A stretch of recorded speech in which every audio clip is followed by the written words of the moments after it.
오늘 열왕기하 2장 19절에서 22절 말씀 생명의 근원이라는 제목으로 하나님의 말씀을 전하고자 합니다. 오늘 본문에 보면 엘리사라고 하는 선지자가 나오는데 엘리사가 여리고에 갔습니다. 그런데 여리고 사람들이 엘리사 선지자에게 말하는데 이곳은 위치는 좋은데 물이 나쁘기 때문에 열매를 맺는 데 어려움이 있다. 다 좋은데 물이 안 좋다는 거예요. 물이 좋지 않아서 성경에 보니까 토산이 익지 못하고 떨어지나이다. 굉장히 중요한 문제죠. 열매가 맺혀야 되는데 물이 안 좋기 때문에 열매가 최종 결실이 안 된다는 그런 내용입니다. 이렇게 다 좋은데 하나가 안 좋아서 결실을 맺지 못하는 경우들이 있습니다. 성경에 나오는 나아만 장군, 정말 국방부 장관격이니까 지위도 있고 돈도 있습니다. 권세도 있습니다. 그런데 건강이 좋지 않아요. 문둥병자예요. 다 좋은데 하나가 안 좋은 거. 마태복음 19장에 부자 청년이 있습니다. 어려서부터 율법을 잘 지켰다. 모든 것이 좋습니다. 누가 봐도 부족함이 없는 사람입니다. 물질적으로 부자인데 신앙까지 좋은 청년입니다. 근데 예수님은 다르게 말씀합니다. 네가 한 가지 부족한 것이 있으니 온전하고자 하면 소유를 팔아 가난한 사람에게 주고 나를 따르라. 어릴 때부터 율법을 다 잘 지켜서 하나님의 말씀에 조금 더 벗어난 적이 없는 것처럼 생각하는 너의 그 공로의식, 너의 그 의로움의식, 그거 쫓아 살지 말고, 너의 그 물질 쫓아 살지 말고 나를 따라오라.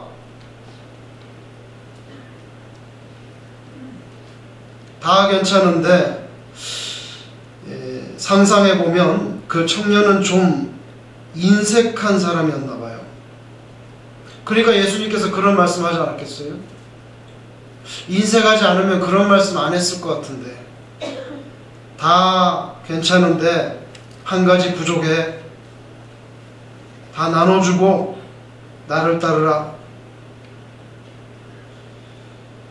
남보다 많이 가졌다는 것은 정말 혼자서 자기 자신만을 위해서 그 물질을 쓰라고 주신 것이 아니고 이웃을 돌아보고 예수님의 심정을 품고 그들을 섬기라고 주신 사명이죠. 그래서 물질이 아닙니다. 개인적인 삶의 잉여 물질은 명백히 이웃에게 나누기 위해서 주신 사명의 가치죠. 여리고성 다 괜찮은데 물이 안 좋아서 열매를 맺지 못한다. 1950년대에 이런 일이 있었습니다. 판문점에 비둘기들이 많은데 이상하게 그 비둘기들이 북측 건물 지붕에만 앉고 이 남쪽에 유엔군 건물 지붕에는 비둘기가 앉지 않는 거예요. 참 신기하죠? 그러니까 북한 기자들이 하는 말이 거보라고. 비둘기들도 얼마나 남쪽을 싫어하면 유엔군 그 막사 건물 위에는 앉지 않냐 말이죠. 보시라고 다 여기 우리 쪽 건물에만 앉아있네. 그거 참 이상한 일이에요. 그래서 조사를 했어요. 왜 그런가? 그런데 남측 건물은 지붕이 전부 초록색입니다. 북측 건물은 지붕이 흰색이에요. 비둘기는 도대체 어디서 이렇게 많이 왔나? 북측에서 훈련시켜서 온 비둘기들이. 훈련시킬 때 초록색 위에 앉으면 전기가 통하도록 그래가지고, 그리고 흰색 위에는 항상 먹을 게 있어요. 그거 보면 비둘기가 생명이 아니란 말이죠. 비둘기는 생명이 아닌가 봐요. 그렇게 아주 강도 높게 훈련시켜가지고 그 비둘기를 갖고 와서 판문점에다 풀었어요. 그랬더니 남측 건물에는 아무도 비둘기를 낳지 않는 거예요. 그건 초록색 지붕에 앉았다가는 지지하고 그냥 전기가 통하는 경험이 있으니까 전부. 근데 북측 지붕은 흰색이거든요. 무엇을 말씀드리려 하냐면 우리가 피상적으로만 봐서는 안 된다는 거예요. 항상 그 근원을 찾아야 되는 거죠. 왜 비둘기가 북측 지붕에만 앉느냐. 성경에 보면 엘리야 선지자 시대에 정확히 말하면 3년 6개월 동안 가뭄이 있었습니다. 비가 오지 않아요. 얼마나 힘들겠어요. 요사의 소고기 값이 너무 비싸졌어요. 비싸지면 이상하게 더 먹고 싶은 거예요. 갈비 보기 힘들어요. 왜 그렇게 소고기가 비싸졌어요? 안정환 권사님? 왜 그리 소고기가 비싸졌을까요? 혹시 아세요, 권사님? 권사님의 생각은 어떠세요? 소고기가 왜 요새 이렇게 비싸진 거예요?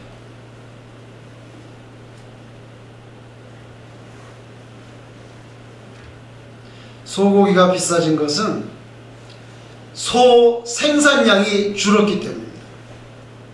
그러면 왜 이 소고기 생산이 줄어들었느냐? 소 사료가 너무 비싸졌기 때문이에요. 그러면 왜 소 사료가 비싸졌느냐? 남쪽에 가뭄이 들어가지고 소 사료로 쓰는 옥수수 농사가 다 망했어요. 요새 몇 년 동안. 그래서 미국은 항상 예측합니다. 소고기 비싸질 거라고 몇 번 경고가 올라왔었어요. 뉴스에.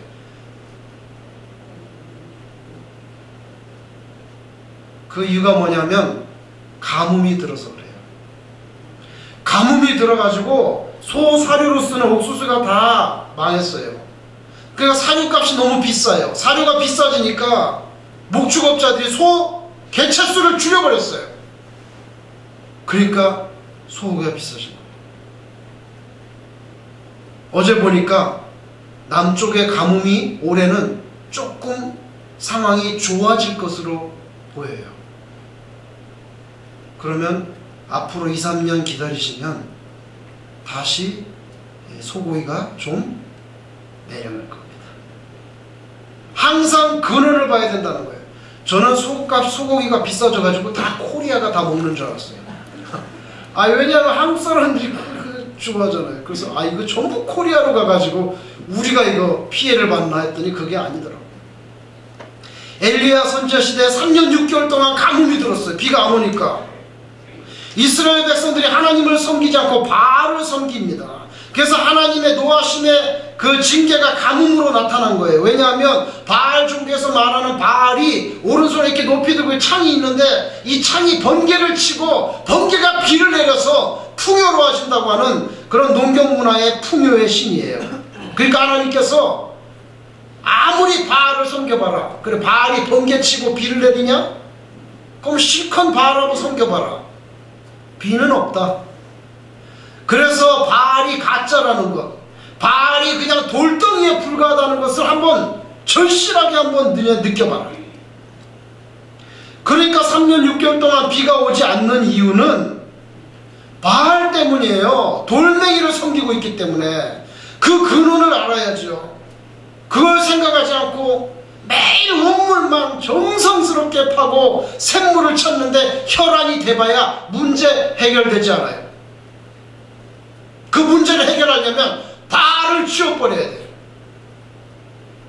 그걸 알았던 것이 바로 엘리야죠. 그러니까 갈멜산으로 다 올라오라. 450명이 갈멜산에 바알 선지자가 올라왔어요.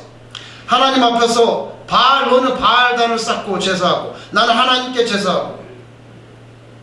결론적으로 하늘에서 불이 내려온 것은 엘리야가 쌓아놓은 그 제단이었잖아요. 그래서 바알이 가짜 돌멩이라는 걸 알았습니다. 그래서 백성들이 다 깨달았어요. 450명의 바알 선지자 단 한 명도 놓치지 말고 잡으라. 갈멜산에 올라가면 멀리서 들판을 내려보면 조그마한 시냇물이 하나 지금도 흘러갑니다. 그거 기손 시냇가예요. 성경에 보면 그 기손 시냇가에 가서 다 초기화했어요. 없애버렸어요. 그리고 나서 비가 쏟아지지 않습니까? 오늘 본문의 엘리사도 여리고에 갔더니 수질에 문제가 있어서 결실하는데 어려움이 있다는 거예요. 그래? 그러면 물의 근원으로 가자. 새 그릇에 소금을 담아서 물의 근원에 가서 거기에다가 소금을 던졌어요. 그러면서 이제 여호와께서 물을 고치신다. 지금도 이스라엘에 가면, 여리고에 가면 허름한 조그만한 그런 건물이 하나 있는데, 그 건물이 바로 과거 구약시대에 엘리사가 소금을 가져가서 던졌던 곳이에요. 지금도 확인할 수 있어요. 너무 신기하죠? 그 황량한 광야입니다. 풀도 별로 없는데, 그런데 바로 그곳에서 너무나도 깨끗하고 시원한 물이 무한정 솟아나요. 여리고시 전체가 그 물을 먹습니다. 지금 가면 볼 수 있어요. 아주 맑고 깨끗한 물이 끊임없이 솟아나요. 지난번에 성지순례 갔을 때 거기 갔었는데 기억나시는지 모르겠어요. 얼마나 물이 중요합니까? 전 세계적으로 물 전쟁이 살벌합니다. 실제로 물 때문에 국가 간에 전쟁이 일어나기도 해요. 또 꼭 그렇지 않더라도 물이 돈이 되는 시대가 됐어요. 지난해 한국의 생수 판매량 345만 톤. 한국 사람이 사서, 병으로 사서 먹은 물이 345만 톤. 금액으로는 6천억 원이에요. 6천억 원. 거기에 부동의 1위는 단연 제주 삼다수. 제주도 한라산에 화산 안반수로 걸러가지고 생수를 만드는데, 제주도에서 생산하는 생수가 대한민국에서 먹는 생수의 40% 이상 차지해요. 그뿐만이 아니에요. 거기에다가 농심, 남양유업, 팔도, 롯데 칠성, 풀무원까지 많은 업체들이 이 생수를 만들어서 판매해서 엄청난 수익, 6천억 원입니다. 근데 우리가 사는 이 미국 땅의 전문가들은 일반적으로 수돗물이 생수만큼 깨끗하고 안전하기 때문에 수돗물 먹어도 됩니다. 그리고 꼭 생수를 먹고 싶으면 수돗물을 그냥 집에서 정수해서 먹으면 얼마나 쌉니까? 그렇게 권면하는 거예요. 페트병에 들은 물은 별로 좋지 않아요, 여러분. 규정에 의하면 페트병에 들은 물은 절대 직사광선에 노출시키지 못하도록 되어 있어요. 왜냐하면 직사광선에 노출되면 그 안에서 이제 환경 호르몬에다가 박테리아까지 하는 거예요. 그런데 여러분 가게 가보세요. 페트병이 그 직사광선에 안 받습니까? 밖에 막 나와 있습니다. 그러니까 차라리 수돗물 먹는 것이 건강해요. 인간의 지식이라는 거 대단하기도 하지만 그러나 한계가 있고 들쑥날쑥이에요. 어떤 분은 비타민C가 너무 좋다. 또 한쪽에서는 아니 그거 아무 소용없다고. 어떤 분들은 또 식초가 너무 좋다. 식초를 하루에 그냥 몇 숟갈씩 먹고. 어떤 사람은 아무 소용없다. 다 말이 달라요. 며칠 전에는 이 미국의 정부의 자문기관인 식생활 지침 자문위원회라고 하는 게 있는데 여기에서 엄청난 걸 발표했죠. 콜레스테롤 함유도가 높은 음식 섭취에 대한 경고, 국민의 건강을 위해서 이런 건 먹지 마시오 했는데 40년 만에 뒤집었습니다. 40년 만에. 미국 정부가 그동안에 콜레스테롤 너무 많으니까 먹지 말라고 했는데 이거 뒤집어서 발표했어요. 당뇨병 같은 성인병 가진 분들은 지속적으로 콜레스테롤 섭취를 통제해야 되지만 건강한 사람은 새우를 먹거나 가재를 먹거나 계란 먹는 거 심장질환 일으킬 가능성이 별로 없다. 이때까지는 그런 거 먹지 말라 그랬는데 40년 만에 뒤집었어요. 그러면서 오히려 기름이 너무 많은 고기, 기름 그 패시들은 우유, 버터 같은 포화지방이 많은 그런 음식을 먹는 게 훨씬 더 심장에 위험하다는 거예요. 이거는 40년 만에 뒤집은 거잖아요. 그럼 이제까지는 그렇게 얘기해놓고 이제 와서는 또 뒤집었어요. 인간의 지식이라는 거 확정적이지 않아요. 이렇게 변해요. 요새 뭐 포도씨에서 기름 짜가지고 너무 좋다고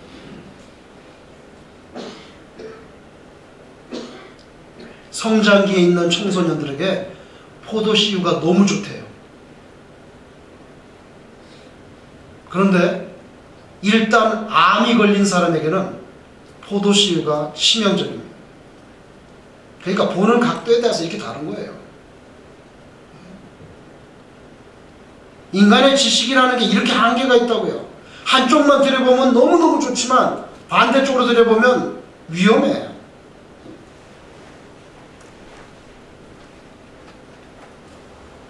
물도 너무 많아요. 생수가 어떤 게 좋은지 헷갈릴 정도예요. 그러나 아무 걱정 없이 마실 수 있는 물, 바로 예수님께서 말씀하시는 생수입니다. 주님은 당신 스스로를 가리켜서 생수라고 그렇게 말씀했어요. 그렇다면 우리가 예수님을 마셔야 된다는 뜻인데 우리가 어떻게 예수님을 마시겠어요? 그 뜻은 예수님의 말씀과 그 인격을 내 것으로 만들어야 된다는 뜻이죠. 우리가 어떻게 예수님을 마시겠어요? 이스라엘은 강우량이 적어서 항상 물이 부족해. 정말 어디를 가든지 동네마다 웅덩이가 있어요. 어떨 때는 바위를 파고 어떨 때는 그 파가지고 거기다가 석회를 발라가지고 비가 오면 빗물을 정성스럽게 받아가지고 그걸 퍼마십니다. 그러니까 얼마나 맛이 없고 얼마나 몸에 안 좋겠어요. 그래서 어디를 가든지 빗물이 오면 그걸 담아두는 시스턴이라고 하는 큰 웅덩이들이 있어요. 구약성경에 보면 다윗이 블레셋과 전투하는데 느닷없이 야 이거 베들레헴의 그 우물물 좀 먹어봤으면 좋겠다. 전쟁 중에 무슨 그런 말을 합니까? 대장이. 근데 그 베들레헴에 있는 우물물이 너무 먹고 싶은 거예요. 그 시원한 물이 먹고 싶어. 맨날 석회 섞인 그 웅덩이에 물만 먹으니까 그 생각이 났나 봐요. 근데 가만히 생각해 보면 다윗의 고향이 베들레헴이잖아요. 근데 블레셋하고 전투 중인데 그쪽을 베들레헴을 가려면 블레셋을 뚫고 가야 돼 지금. 그거 어떻게 마시겠어요? 그런데 충성스러운 부하 3명이 자기 대장이 베들레헴의 우물물 좀 시원한 거 먹어봤으면 좋겠다 그랬더니 자기 목을 내걸고 삼총사가 블레셋을 치고 6박전을 벌리고 가가지고 물을 보았어요. 다윗이 그걸 안 마셨잖아요. 이것은 나의 부하의 피다. 자기 목숨을 내걸고 그래서 제단에다 갖다 쏟아부은 게 성경에 나옵니다.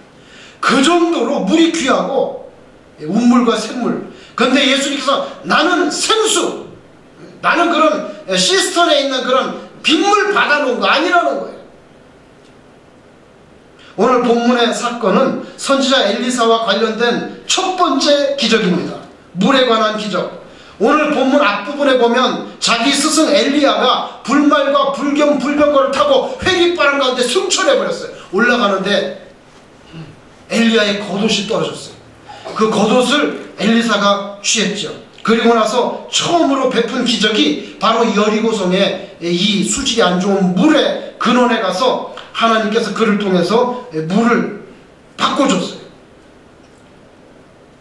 생각해보면 모세도 이집트에 가서 10가지 재앙을 내렸는데 첫 번째 기적이 뭐냐면 나일 강물을 핏물로 바꾸는 거예요.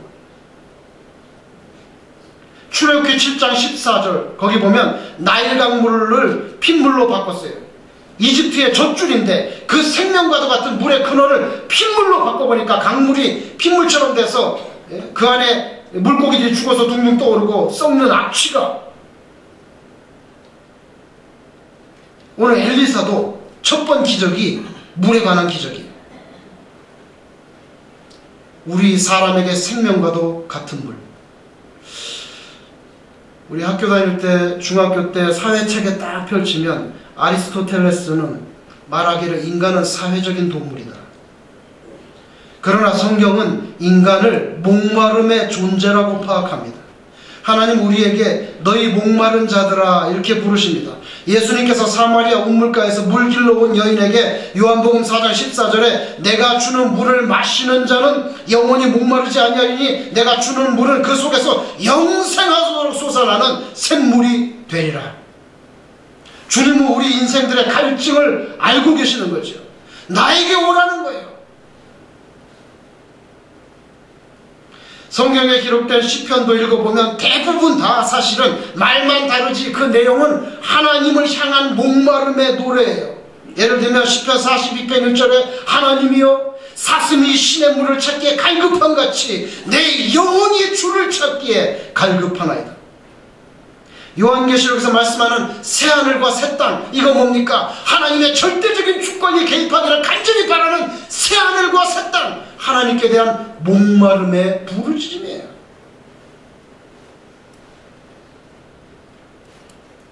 바울이 고린도 교회에 편지합니다. 고린도전서 16장 22절에 편지를 마치면서 끝인사를 하는데 거기에 헬라어 원문에 보면 맨 마지막 두 단어가 뭐냐면은 마란 아타 이렇게 했어요. 마란, 히브리어의 방어인 아람말로 마란이라는 것은 our master, our lord. 아타는 뭡니까? he comes. 그 뭡니까? 마란 아타 그러면은 우리 주여 오시옵소서. 주님 지금 오세요. 그냥 주께 대한 간절한 그 목마름, 그게 고린도전서 16장 22절에 그의 끝인사로 거기 기록되어 있어요. 예수님께서 내 살은 참된 양식이요 내 피는 참된 음료로다. 요한복음 7장 유대 절기 중에 초막절을 배경으로 하는데 예수님이 요한복음 7장 37절 바로 초막절 마지막 날 37절에 명절 끝날 곧 그날에 예수께서 서서 외쳐 이르시되 누구든지 목마르거든 내게로 와서 마시라. 나를 믿는 자는 성경의 이름같이 그 배에서 생수의 강이 흘러나오리라. 이는 그를 믿는 자들이 받을 성령을 가리켜 말씀하신 것이라. 그러니까 요한복음을 기록한 사도 요한의 말씀에 의하면 예수님께서 누구든지 목마른 자들은 나에게 와서 마시라고 했는데 예수님께서 말씀하신 그 생수는 바로 믿는 자들이 받을 성령을 가리킨다는 거예요. 우리 인생의 목마름은 성경적인 관점에서 볼 때 오직 성령의 충만함으로만 그 갈증이 해소된다고 하는 그런 뜻입니다. 결국 예수님께서 말씀하시는 생수는 성령의 충만함과 관계가 있습니다.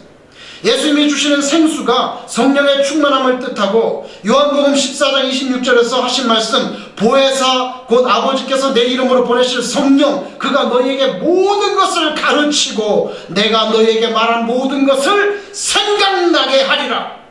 성령의 하시는 역할은 예수님께서 가르쳐 주신 것을 생각나게 하는 거예요.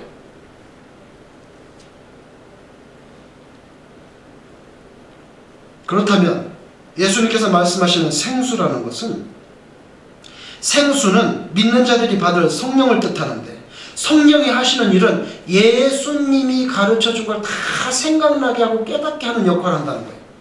그럼 결론적으로 우리가 생수가 필요한데 영혼의 갈증을 해결할 생수가 필요한데 그 생수는 성령의 충만함인데 그 성령의 충만함이 뭐냐는 거예요. 성령의 충만함이 병 고치고 방언하고 이거 성령의 충만입니다. 그러나 모든 사람에게 그런 은혜가 쏟아지는 건 아니에요. 본질적인 것을 생각했죠. 예수님이 성령의 충만함을 말하면서 방언을 말하고 병을 고치고 예언한다 이런 말 안 했어요. 예수님께서 성령이 하시는 일은 내가 가르친 것을 다 기억나게 해준다 그랬어요. 그 예수님의 말씀에 의하면 성령 충만함의 진짜 의미는 예수 그리스도의 말씀대로 예수 그리스도의 성품대로 예수 그리스도의 인격대로 닮아서 사는 것, 그게 성령의 충만이에요. 에스겔 선지자는 엄청난 비전을 봤습니다. 에스겔 47장에 보니까 하나님의 생명수가 성전 문지방에서부터 이제 솟아납니다. 그래가지고 에스겔의 발목을 적시고, 조금 더 나가니까 무릎을 적시고, 조금 더 나가니까 허리와 가슴과 머리를 다 적시고, 결국에는 강이 됐다고 하는 엄청난, 그 물로 말미암아 만물이 소생하는 그런 엄청난 비전을 봤어요. 신앙적인 관점에서 이것은 우리 신자들이 주님 안에서 더 깊은 성령의 은혜 가운데, 그 강물 가운데 푹 잠겨야 된다는 것을 뜻합니다. 신자도 여러 종류 신자가 있어요. 발목에 찰랑찰랑 거기까지 은혜 받은 신자들,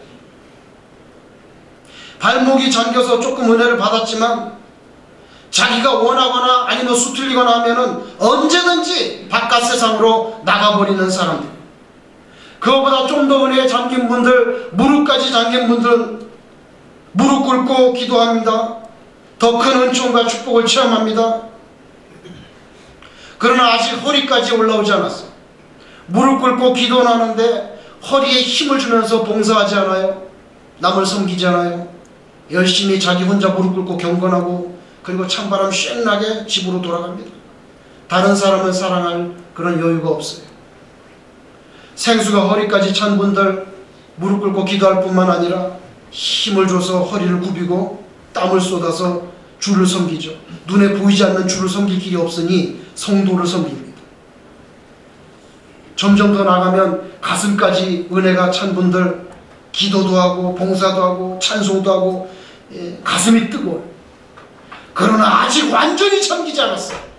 그러니까 세상적인 머리가 살아가지고 끝없이 이성적인 판단을 합니다. 우리에게 필요한 것은 이성적인 판단이 아니에요. rationally thinking 하는 거 멋지고 고상하지만 신자는 아니에요. 신자는 예수님의 말씀과 인격으로 최종 결론을 내리는 게, 그래서 그 머리까지 다 들어가야 돼요. 머리까지, 에스겔 47장의 그 비전에서 나오는 성전 문지방에서 나오는 물속에 머리까지 들어가면 에스겔이 이제 헤엄을 쳐야만 살 수 있어요. 그러면 그런 깊이에 들어간 성도는 여기까지 다 들어가니까 입술도 하나님 거, 의지도 하나님 거, 머리도 하나님 거, 온통 말을 할 때마다, 생각할 때마다, 눈을 뜰 때마다 예수님과 같은 말을 하고 예수님과 같은 표정이 나오고 예수님과 같은 그런 막 인격이 묻어나는 거예요. 그러면 그 옆에 가기만 해도 사람들이 아주 참 은혜를 받는 거예요. 아이고 아무개 권사님 보기만 해도 은혜가 돼 그냥. 아이고 아무개 집사님 그 옆으로 스치기만 해도 예수 냄새가 막 펑펑 나네.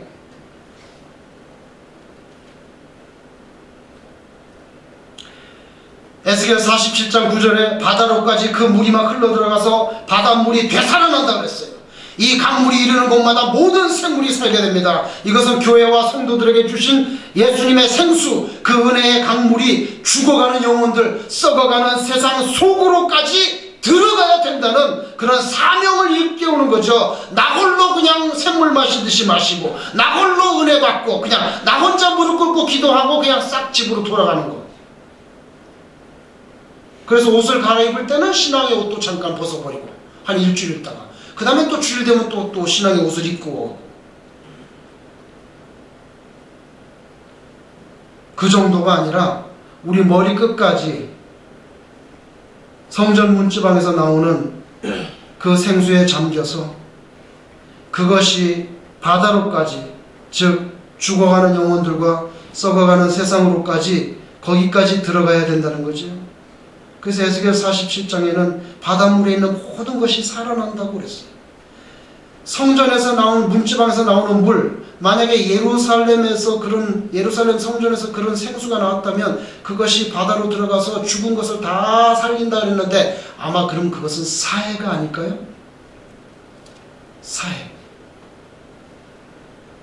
죽은 바다죠. 물고기 없어요. 여러분, 우리 영혼은 정말 생수를 마셔야만 살 수 있는데 그 생수가 예수님 자체예요. 오늘날 정말 말씀의 홍수시대 같은데 살고 있습니다. 근데 여러분, 홍수가 나면 마실 물이 없대잖아요.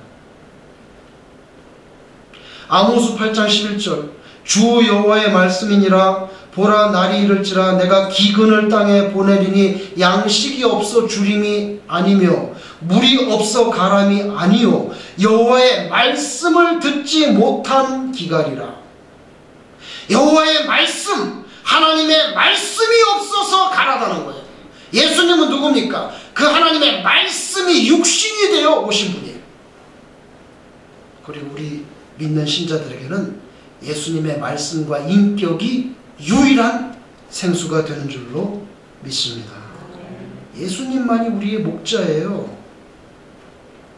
그분만이 우리를 푸른 초장으로 쉴만한 물가로 인도하시는 분이시지요. 여러분, 성전 문지방에서부터 생수가 나온다 그랬어요. 성전 문지방에서부터.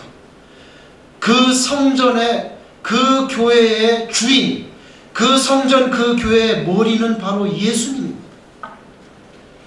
그러니까 예수님께로부터 생수가 나오는 거죠. 우리가 먼저 그 예수님의 생수 속에 완전히 잠기고, 그리고 그 생수를 이 세상 한가운데로 흘려보내야 돼요. 이것이 우리가 받은 전도의 사명입니다.